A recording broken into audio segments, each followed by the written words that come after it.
흩어 구제하여도 더욱 부하게 되는 일이 있나니 과도히 아껴도 가난하게 될 뿐이니라.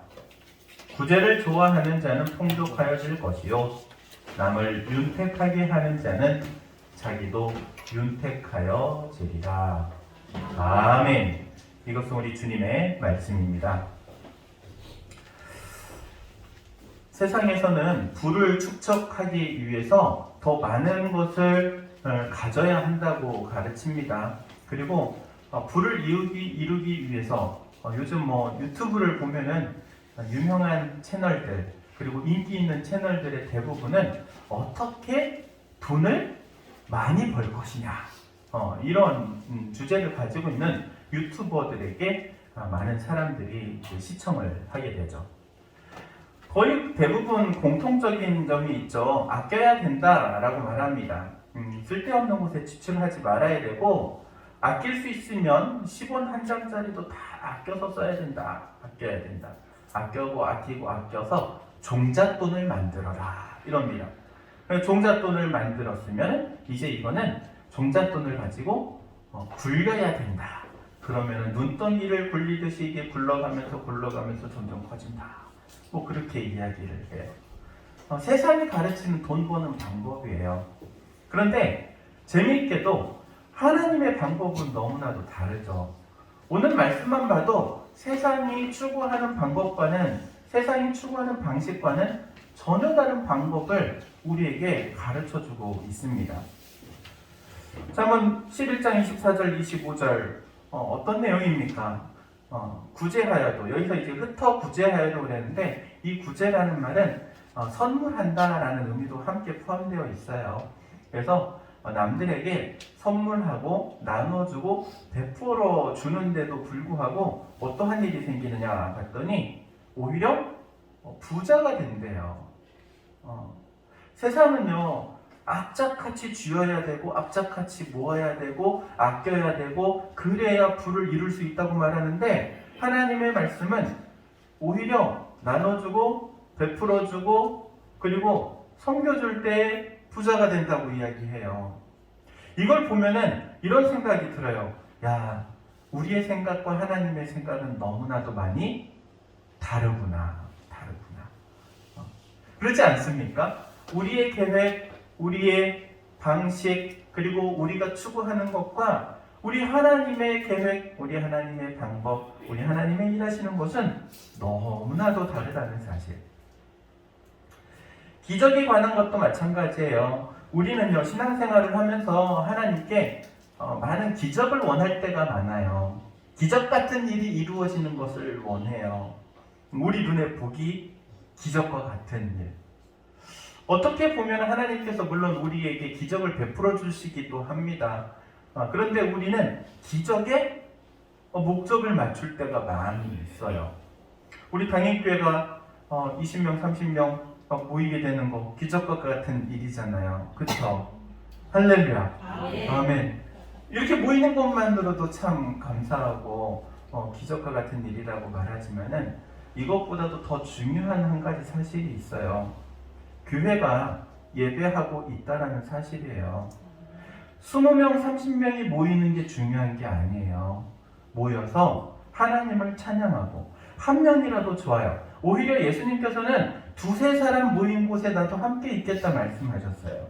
살아 역사하는 찬양 그리고 경배 그리고 예배를 드리는 것이 하나님께서 원하시는 것이지 사람이 많이 모이는 것 원하는 것이 아닐 수도 있다는 점이에요. 오병이어의 기적을 한번 생각해 보세요. 오병이어의 기적하면 우리는 항상 떠오르는 게 무엇을 떠올리냐면은 장정만 5,000명이 넘게 먹었다. 아니 그곳에 여자와 어린아이까지 포함하면 이게 훨씬 더 많이 한 2만 명은 넘게 먹었을 거다. 이러면서 풍족함을 그리고 그 기적을 포커스로 맞춰요. 그런데 하나님께서는요 그 많은 사람들이 먹은 거에 포커스 맞추지 않아요. 먹고 남은 12광줄이 거기에 포커스를 맞추지도 않아요. 그 기적이 있기 전에 있었던 한 소년이 드렸던 작은 헌신. 그 헌신이 도화선이 되어가지고 기적이 일어났던 것뿐이에요. 예수님께서 거기에 축사하시니까 놀라운 일이 일어났던 거예요. 우리는 기적을 바라보지만은요, 하나님의 눈은요, 아니 우리 주님의 눈은요, 그 작은 도시락을 드렸던 그 아이에게 오히려 초점이 맞춰져 있다는 것을 생각한다면, 야, 우리가 생각하는 것과 하나님이 생각하는 것, 우리가 바라보는 것과 하나님이 바라보는 건 너무나도 다를 수 있겠구나라는 생각을 하게 되죠. 그러면 우리는 어떠한 삶을 살아야 할 것인가? 하나님께서는 우리에게 기적을 일으키는 걸 원치 않으세요. 기적은 하나님의 몫이에요. 때에 따라서 기적이 필요하면 기적을 베풀어 주시고, 우리는 우리가 해야 할 일을 하는 거예요. 만약에 저보고 목사님께서 기적을 일으키세요 그러면 저는 코박고 죽어야 돼요. 왜냐하면 저에게는 아무런 기적을 일으킬 만한 힘도 능력도 없기 때문에 그래요. 다만 내가 있는 위치에서 내게 맡겨진 일을 할 뿐이에요. 그런데 그 일을 하는 가운데 하나님께서 도와주시고 하나님께서 선한 일들을 일으키시는 것 뿐이에요. 그래서 우리는 항상 내가 있는 위치에서 내가 해야 할 일을 감당해내는 게 중요하죠. 세례 요한에게 세례를 받기 위해서 나왔던 많은 무리의 사람들이 있어요. 그리고 그들이 세례를 받기 위해서 세례 요한에게 막 질문을 하죠. 어떤 질문을 하냐면 우리가 어떻게 살아야 하겠습니까? 라는 질문을 해요. 그랬더니 세례 요한이 간단하게 이렇게 대답을 해요. 너희에게 2벌 옷이 있으면 1벌은 나눠주고 또 너희에게 먹을 것이 있으면 나눠줘라. 나누는 삶을 살아라. 이렇게 얘기해요. 그리고 또 다른 사람들이 와요. 세리가 와서 물어봐요. 세리가 우리도 세례를 받으려면 어떻게 해야 합니까? 그러니까는 세례 요한이 세리들에게 이렇게 대답합니다. 정해진 법대로만 세금을 거두시오 라고 얘기해요. 너희들이 있는 그 위치에서 너희들이 해야 할 일을 하는데 그걸 넘어가지 말고 너희의 욕심 채우지 말고 주어진 일만 해라. 병사들도 와가지고 물어보죠. 우리가 세례받고 싶은데 어떻게 해야 합니까? 병사들에게도 말해요. 너희들 강탈하지 말고 남의 것을 빼앗지도 말고 주어진 급료만 받으면서 일해라. 이렇게 이야기해요. 이 말을 종합해보면요, 딱 한 가지로 말할 수 있어요. 그냥 너희들 있는 위치에서 상식적으로 살아라 라는 거예요. 다른 무언가를 하는 게 아니에요. 상식적으로 살라는 것이죠. 하나님께서 우리에게 원하시는 것은요, 기적을 일으키는 게 아니라 상식적인 삶을 살아가는 거예요. 그리고 그 상식적인 삶은요, 다른 게 아니에요. 일하는 사람은 땀 흘려 일해야 하죠. 학생은 뭐를 해야 해요? 학생은 공부하는 거예요. 내가 있는 위치에서 해야 할 것을 하는 것. 이게 너무나도 중요하죠. 공부하니까는 우리 학생들한테는 이 이야기를 꼭 하고 싶어요. 옛날 말에는 이런 말을 했어요. 야, 공부해서 남 주냐? 공부해라 그랬죠. 그쵸? 저도 그 얘기 들으면서 공부했어요. 근데 요즘은요, 바뀌었어요. 어떻게 바뀐지 아세요? 야, 공부해라. 공부해서 남 줘야 된다. 바뀌었어요. 공부해서 남 주는 삶이, 내가 공부해서 남에게 주는 삶이 복된 삶이래요. 유명한 사람이 있어요. 이 사람은 서울대에 들어가가지고 2006년도에 학교에서 동아리를 하나 만들어요. 어떤 동아리를 만들었냐면은 동아리 이름이 교육봉사 동아리로 공신이라는 동아리를 만들어요. 그래서 여기에서 뜻이 있는 사람들끼리 모여가지고 뭐 하냐면은 고등학교 수험생들을 위해서 무료로 공부를 가르쳐주는 봉사를 했어요. 그 동아리가 공신이라는 동아리였고, 이 학생이 졸업하면서 회사를 만들었어요. 어떤 회사를 만들었냐면 공신이라는 회사를 만들었어요. 이 사람이 누구냐면 강성태라는 사람이에요. 공부의 신 강성태. 유명해요. 고등학생들은 이 이름을 모르면 고등학생이 아닐 정도로 유명한 강사예요. 수능 강사. 공부해서 남을 줬더니 오히려 돈도 벌고 명예도 얻고 놀라운 일 아닙니까? 신기하죠.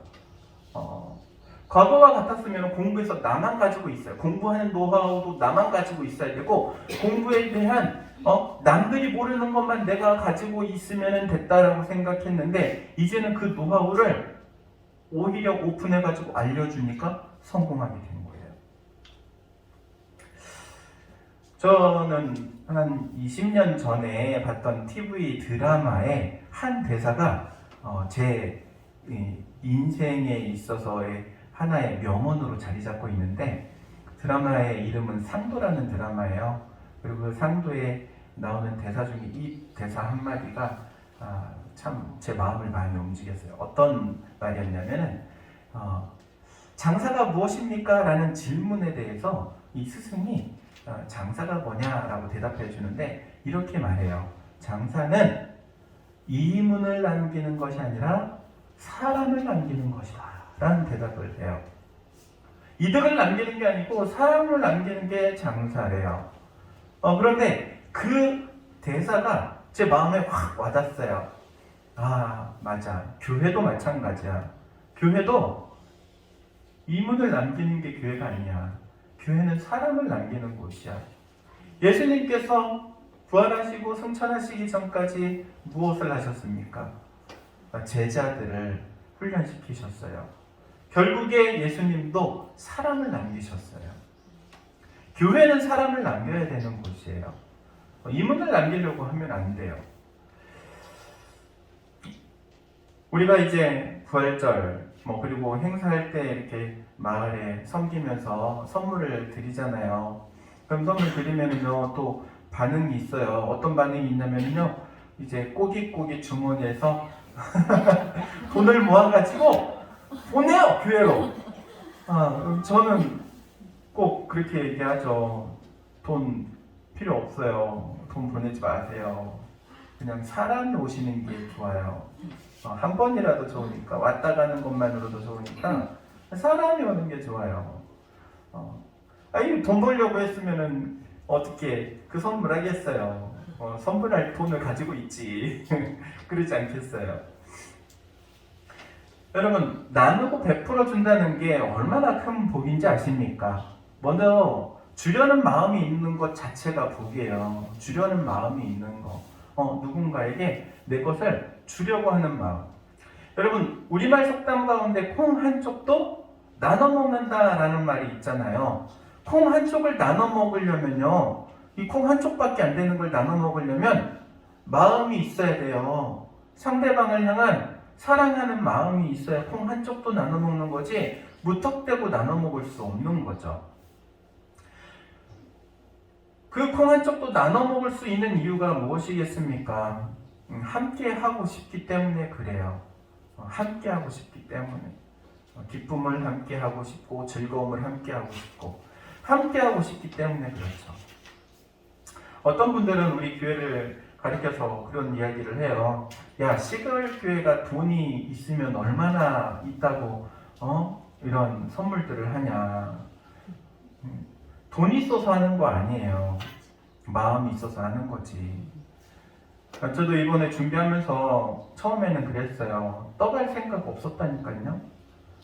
저희 집사람이랑 재료비가 그래도 재료비만 들어가는 빵을 합시다 해가지고 빵 정도만 하려고 마음을 먹고 있었어요. 근데 웬걸 떡을 하래. 떡을 하래. 떡을 하라고 도와주시고 그런 상황들을 보면서 그런 생각을 해요. 일단 첫 번째는 마음 먹는 게 중요하구나. 마음 먹는 게 중요하구나. 마음 먹은다면 그 다음에 준비하다 보면 그 마음 먹은 것을 하나님께서 보시고 하나님께서 기뻐하시면 하나님께서 도와주시기 때문에. 할렐루야. 저는 이게 신앙이라고 생각해요. 처음 뭐 하는 거? 마음 먹는 거. 마음 먹기에 달렸어요. 사람 일은 마음 먹기에 달렸어요. 오늘 주일날 아침에 여러분 교회를 오는 것도 여러분 큰 마음 먹고 나오셨죠? 그러지 않습니까? 여러분 신앙이 너무 좋아가지고 나는 오늘 쉬고 싶었는데 오늘 하루 정도는 쉬고 싶었는데 쉬고 싶은 마음 때문에 못 일어나겠더라고. 근데 마음이 그러잖아요. 그래 오늘 주일이야 예배 드려야지. 담임 목사님 내가 안 가면 어떡해. 그렇잖아요. 두 가지 마음 중에 한 가지를 선택해야 될 때가 있어요. 그리고 그 선택에 대한 것들, 그 선택하기 때문에 내가 감당해야 될 수고로움도 있죠. 그런데 놀라운 것은 그 선택을 하나님께서 기뻐하시면 하나님께서 도와주신다는 사실이에요. 놀라운 내가 생각하지도 못했던 일들로 역사하시는 거예요. 이런 은혜가 우리 가운데 있기를 주의 이름으로 축복합니다. 상대방에게 또 줄 수 있다는 것 자체가 복이에요. 줄 게 있는 것 자체가 복인 거죠. 여러분 아무리 주고 싶어도 줄 게 없으면요 줄 수 없는 거예요. 내가 내 자식을 사랑해서 내 자식에게 정말 유산을 남겨주고 싶은데 내가 가진 게 없으면 남겨줄 수 없는 거예요. 내 손에 있기 때문에 남겨줄 수 있는 거예요.